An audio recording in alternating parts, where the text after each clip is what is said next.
Okay, so I just want to briefly record my observations and conclusions regarding the setting up of the shot camera in preparation for animation, and then obviously testing out animation paths for this particular project. Okay, so I've just set up this little test bed. I've just got a constant layer there, just an orange constant layer there. That's just so that I can see the background behind the matte painting, which you can see here.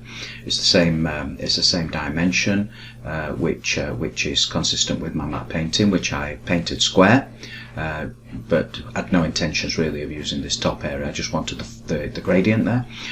Okay, so this matches the perspective, but I have run it through a reformat now just to drop this down to the resolution of the shot. I've got it in proxy mode here, so it's actually halving the resolution, but that's just for speed of playback during the preview. Okay, so I want to apply a camera to this. This is just purely for testing. This is not introducing any of the matte painting 2.5D workflow. This is just to get my camera motion path on which I'll base those things. So what I want to do in the first instance is just drop my matte painting onto a card element, which is just a flat planar surface, which we should be able to see in the 3D view. If I swizzle down in 3D space, we can see this card being and the matte painting being applied onto the UVs, so it's occupying the full 100% of that. I will actually just drop the rows and columns off there, because so that we can actually see the matte painting there in the 3D view. Okay, without all the subdivisions. Okay, so that's on there. So I want to connect this up to a scanline renderer, which obviously allows us to see this shot then in 2D. So that's all set up with the exception of the camera. So again, we can see it in 3D space, but not yet in 2D space. I need a camera for that, so I'll just add a camera. Okay, so this would be my shot camera, so I'll name it as such.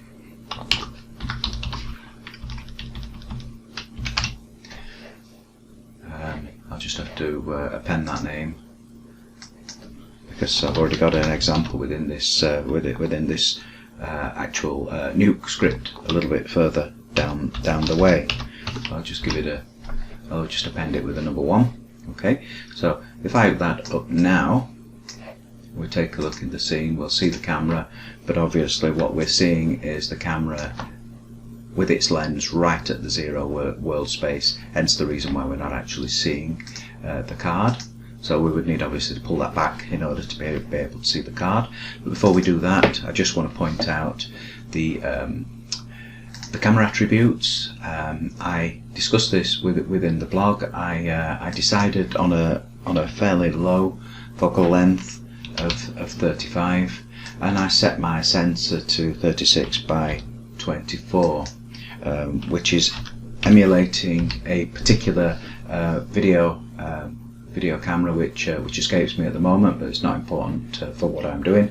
So that's my camera. That's my camera attributes set up in terms of the opticals of the camera. It still hasn't moved in 3D space, but I'm about to change that now. In fact, I'll have it back in 3D to show this. So if I get my camera now and just hook it up to an axis, I always do this rather than actually animating the camera. I just think that it's a more non-destructive way of going about it, because I can always dump the axis if I make a mistake, and I haven't got to mess about changing all the optical attributes again. So I'll just get my axis now, and I'll just pull that back in world space, and you can see the frustum of the camera, which is represented by these lines here. So effectively what that means is if I keep going back until we get somewhere into this ballpark, then we're in the range now where we're starting to get to the boundaries of the matte painting, which is essentially where we need to be to get the full sort of zoomed out position, which is essentially going to be my ending position for the shot. So if we just take a look at this now, we can start to see the shot sort of in its view. Okay, and now we'll carry on with the zoom out. Okay, so we're getting somewhere close now, so I'll just change up to tenths. Okay, so that is somewhere close to where the camera would need to be. So it's close to a value of 1. And again, back in 3D, we can see how that's framing the shot. So it stands to reason then that if I actually wanted to get the usable part of the image, then I'm going to be bringing that down into this ballpark. You can see that's changing the y-axis. So I'll just continue with that and bring this down a little bit further.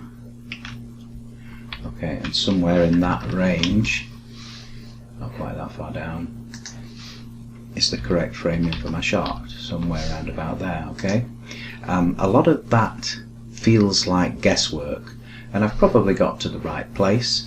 I could now get a keyframe on my translation, and then move forward in time, say just a frame 100, just an arbitrary value there, and then start to take my camera into the shot.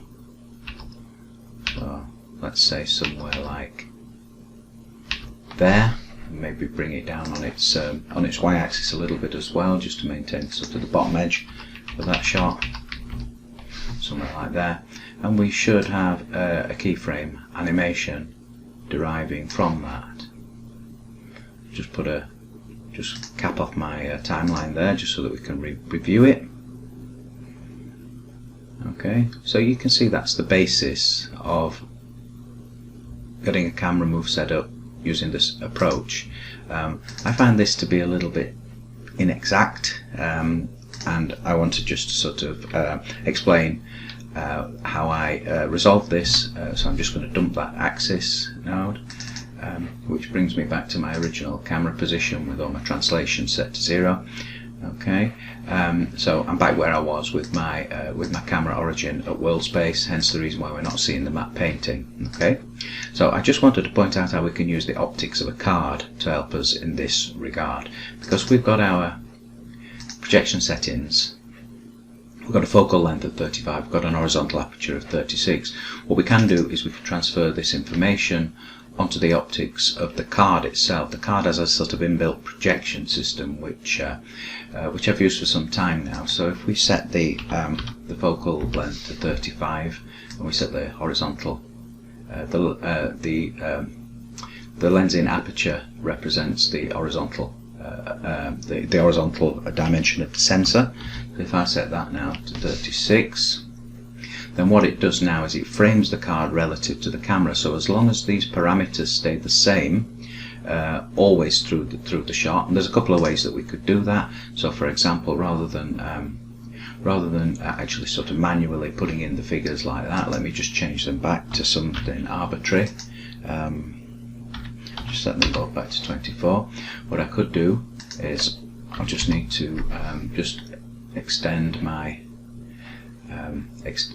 nodes so that I can actually have two open at the same time. So what I can do is I can take the values from my shot camera and I can connect them by way of an expression. So to do that, if I just click in there, pardon me, if I just get the focal length from my shot camera, hold down Control and drag that into the lensing focal of the card. And what I do is I create what's called an expression, a link basically between one attribute in the camera to the corresponding attribute in the card. So if I do that now, the same with the horizontal aperture, the width of the sensor, I drop that in as well. Now the card is already established as the same as the shot camera. What that means now is if I made a change to the shot camera, let's say for example I decided that I wanted the focal length to be 24mm rather than 35, then you can see that automatically updates the card. So it's just a sensible way of doing that and not relying on memory. Okay, so that's just an aside. So I'll just bring my node graph back up.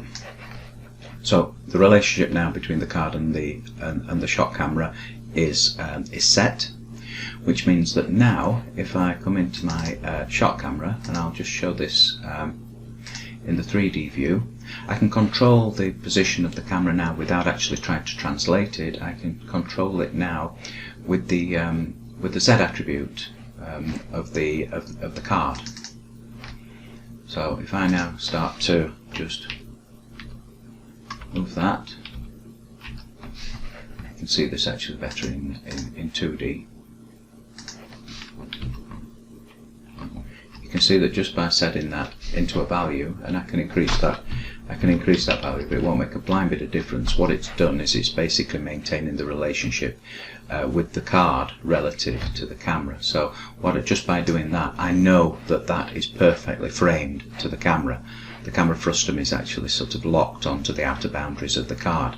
So effectively all that means now is within the camera itself, or more specifically with an interconnected axis, which I tend to use for camera movements, what I can do now is just translate it down on its y-axis to get the bottom corner there, and I've got myself a starting position, and we can see that starting position now. And the important thing there is if I decide now to change the focal length of the camera, then we know that it's going to stay in the correct range relative to the card. So that is the way that I set up. From here on in, it's just a case of aesthetically deciding on the camera path. So in this particular case, say for example, I want to just enable my keys. I'm on the first frame, so I'm just enabling my keys there. Sort of jog forward to about, let's just go for frame 100 again, and now I can just start to move in. So that's just a value of 0.1, and I can maybe also just take my vertical axis up. I could also make changes with the rotation in order to sort of maybe bring the camera around this way a little bit, so I can see a little bit more of that perspective, which allows me to test for perspective distortion in the projection setup. That's arbitrary. At this stage I just wanted to sort of communicate my findings around the preparatory work on the animation of the shot camera.